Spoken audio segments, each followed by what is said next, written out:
During this month of June, as we focus on the gift of the Eucharist, another dimension of the Eucharist that we often forget is that with the gift of Christ's presence comes the responsibility to live that presence. In other words, we receive Christ in the Eucharist so that he can change us, so that we can become more like him, so that we can become more Christ-like. And I think for most Catholics, we often miss that connection, realizing that the gift of the Lord's presence in the Eucharist is there to change us.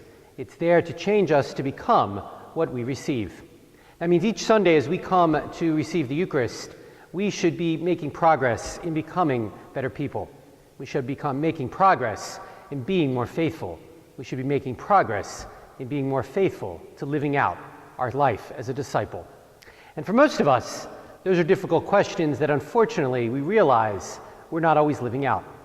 So during this month of June, as we contemplate and we celebrate the gift of the Lord's presence in the Eucharist, let's not also forget the challenge that gives to us. The challenge to allow the Eucharist to change our hearts so that it in turn can change our lives. So that each time we come to the Eucharist to receive Christ, we in turn can be making progress in being more Christ-like in our lives. Not a sermon, just something to think about.